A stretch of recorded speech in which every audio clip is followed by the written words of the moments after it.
In this After Effects project, we're going to be looking at green screening.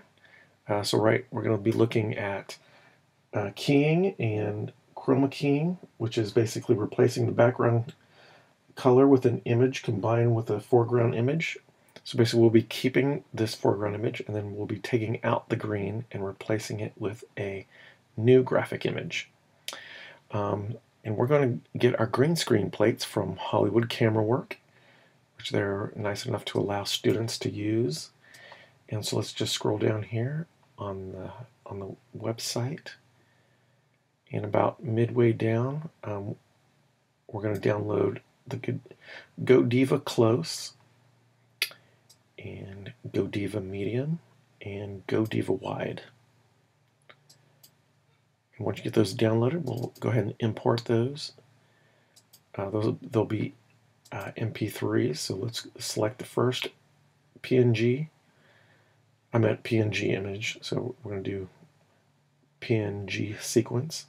Make sure the PNG sequence is selected and click open. And we'll do the same for the next two. There's medium.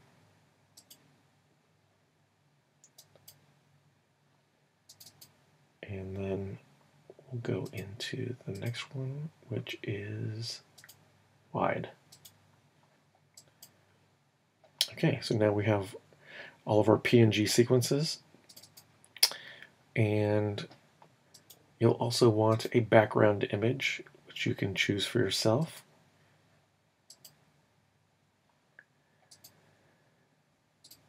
And the first one we're going to look at is the wide.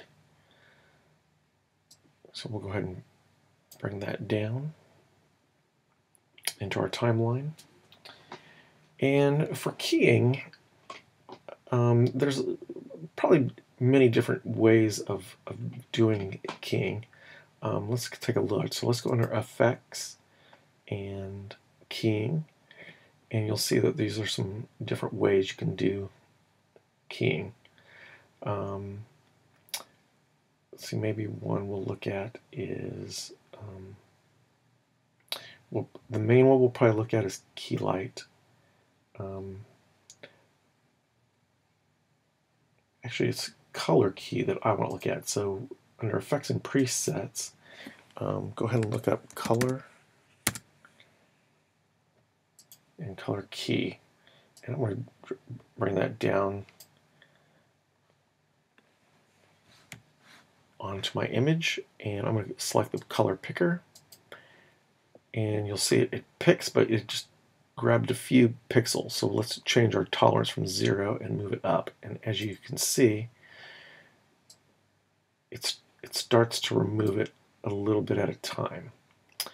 And I'm going to select my toggle transparency grid to show you that is what's going to be, that is how we're taking out the green. And the more I move the color tolerance up, the more the green goes away. And this one is not always the best. Some of the different methods might not always be the best for what your footage is. As you can see, the more we try to get rid of, the more it eats into a lot of the image we don't want it to. And you can control it more with, like, say, the edge thin. Then it starts taking her away. And maybe help it out with a little bit of feathering. It seems like it even doesn't help that much. So that's why we probably won't be using this one. So let's go ahead and close out of that. And we'll just kind of undo. And let's look up key again.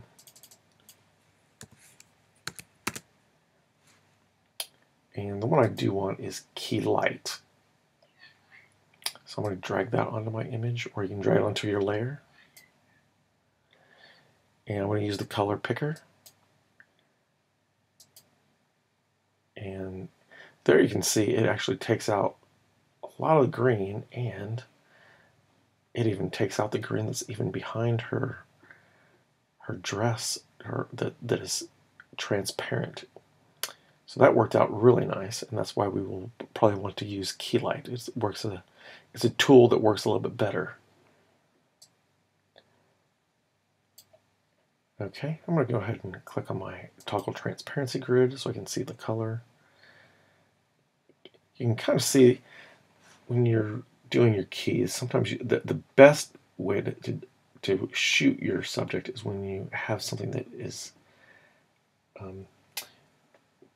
basically where you don't have a lot of shading, where it's all just one consistent, evenly lit screen. But there's ways around some of these things also. The next thing we're going to do, though, is we're going to create a garbage matte, because we want to get rid of the fan and this background, maybe even some of these darker areas, but we do want to keep the shadow. So let's go ahead and select our pen tool.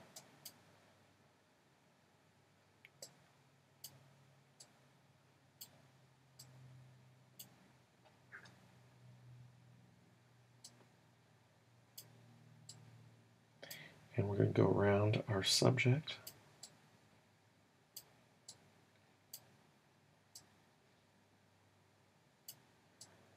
And we might need to move this around. We want to scroll through our area too and make sure it's, in case we need to move our mask.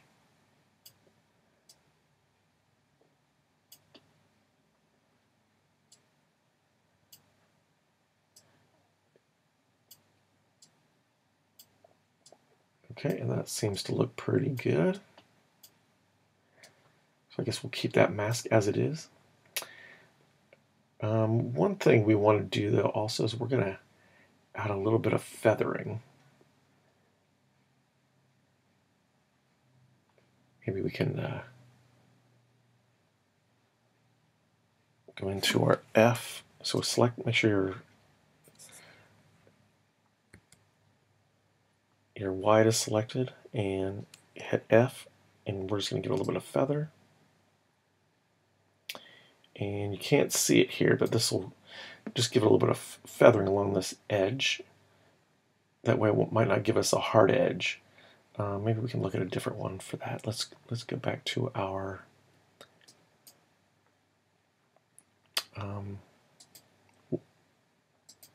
medium. So let's go ahead and bring our medium down, and we'll create a garbage matte for this one also.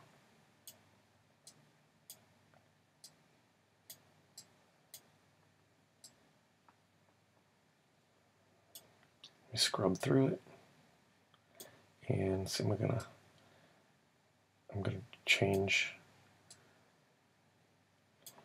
make sure I can get it all in there.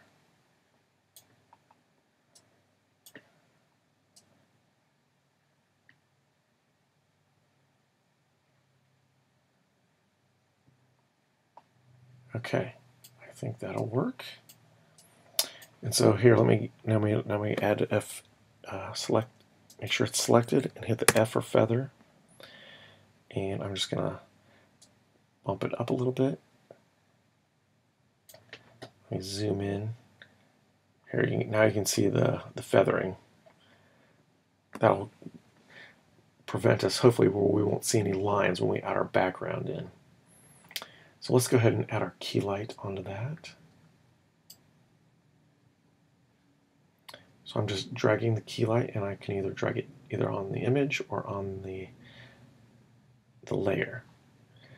Okay, and we're going to go ahead and select our screen color, our color picker, and select the color, and there we have it. And now you can see what's behind it, and I don't want that to happen, so I'm going to move this layer underneath here, and I'm going to shorten this layer up. We'll probably make each one maybe about roughly 3 seconds, around there. each one similar in length.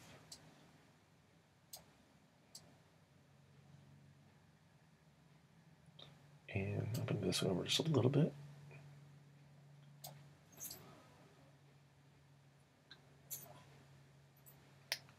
Okay. All right, so now in the next lesson, we're going to look at some different features on Keylight.